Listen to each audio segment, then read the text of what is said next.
Entrevista com o técnico Guto Ferreira. Professor, uma pergunta conjunta de Reginaldo Lima, da Rádio Sociedade News de Feira, Marinho Júnior, da Metrópole FM, e Douglas Santana, da CBahia.com. Guto Bahia voltou a jogar mal no jogo de hoje, sobretudo no primeiro tempo. O que aconteceu com o time que não reage nesses momentos decisivos do campeonato e como falar para o torcedor que esse time não vai cair? Bom, a gente está buscando reagir, né? Talvez se a gente tivesse vencido de 1-0, até tivemos oportunidades, né? Mas, infelizmente, a bola acabou atravessando, faltou um pezinho ali para botar para dentro, a bola passou por cima, enfim. Talvez a gente estivesse analisando que o Bahia se entregou muito e conseguiu a vitória apesar disso. Então, todo o foco, o que direciona o resultado, e vocês estão certos, né? Eu não estou discutindo, não. A gente precisa vencer. E quanto à questão de dizer para o torcedor, tem que estar acreditando sempre. A gente não falou que ia ser fácil, né? Quando a gente assumiu, a gente não disse que ia ser fácil. E está sendo bastante difícil. Mas a gente segue acreditando e cabe ao torcedor acreditar ou não. É a opção que ele tem. E a opção que nós temos de acreditar ou não. Nós estamos acreditando e vamos até a última gota de suor, de sangue, para poder fazer o resultado acontecer. Manuel Pititinga, da Rádio Transamérica. Por que dois tempos tão distintos do Bahia no jogo de hoje? É que o futebol ele tem 90 minutos, né? E o intervalo serve para ajustes. O primeiro tempo, aquela ansiedade de tentar o resultado, fez com que a gente se desorganizasse demais. E o time do Cuiabá soube jogar na nossa desorganização do primeiro tempo. Nós voltamos mais ajustados para o segundo tempo. Conseguimos trabalhar mais a bola, conseguimos empurrar mais o Cuiabá. E aí tem o desgaste físico também, né? Tem um desgaste físico que o nosso time, nesse quesito, tem corrido bem. E, infelizmente, a gente não conseguiu, apesar de conseguir ter empurrado a equipe do Cuiabá no segundo tempo para o campo deles, mas nós não conseguimos entrar. O Cuiabá, ele veio... É o time que menos perdeu fora de casa, só perdeu 2 jogos fora de casa, né? Então é muito difícil bater o Cuiabá. Ele perdeu para o Ceará e perdeu para o Corinthians, só. Não tinha perdido fora de casa até então. Então são situações assim que sempre muito difícil. E a gente tem que seguir acreditando, melhorando, corrigindo e buscando fazer melhor na próxima. Jailson Baraúna, da Rádio Excelsior, Jefferson Domingos, do Jornal Massa, e Léo Souza, do BNews. Mais uma noite que o time vibrou, lutou, mas não teve as melhores ações e atitudes para vencer o jogo. As peças não estão funcionando e o banco nem sempre tem ajudado a construir resultados positivos. E por que a não utilização de Índio Ramírez na partida de hoje? Quanto à questão de ficar buscando, né? Se eu opinar o que está acontecendo, eu estou transferindo responsabilidade para eles. A responsabilidade é minha, né? A responsabilidade não é em quem está entrando, a responsabilidade não é de quem está jogando. E eles têm buscado fazer o melhor deles. As coisas não estão acontecendo, nós temos que fazer melhor, vamos buscar fazer melhor. Quanto à questão do Índio, nós temos nesse momento o Índio voltando de quase um ano parado. Não é o Índio de 2020, quando ele teve no melhor momento dele, quando ele se machucou. Se tivesse, fatalmente, seria um jogador que teria desequilibrado nas partidas que entrou. Então a gente fica na esperança, só que isso aí é progressivo. Nós não podemos cobrar dele essa responsabilidade e nem colocá-lo esperando que ele resolva como ele resolvia, porque ele ainda não está em condições. Se ele estivesse, eu seria o primeiro a botar ele dentro de campo.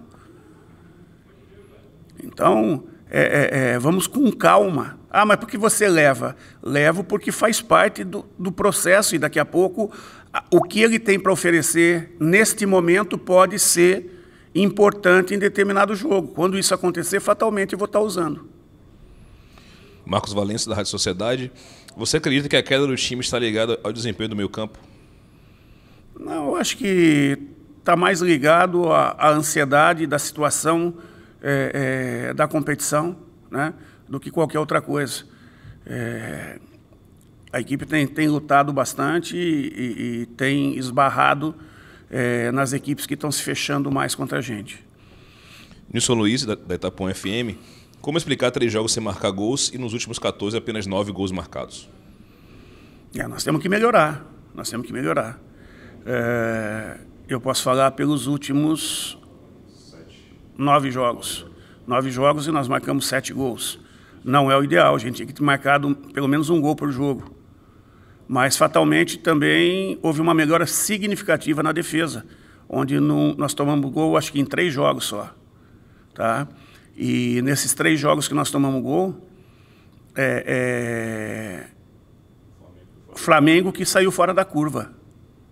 O Flamengo que ficou fora da curva, que foi o pênalti, vocês sabem como, e na sequência teve a expulsão que desarrumou totalmente a nossa equipe. Rafael Thiago Nunes, Jornal à Tarde. Guto Capixaba não tem rendido bem nas últimas partidas. Por que não começar com Rossi hoje?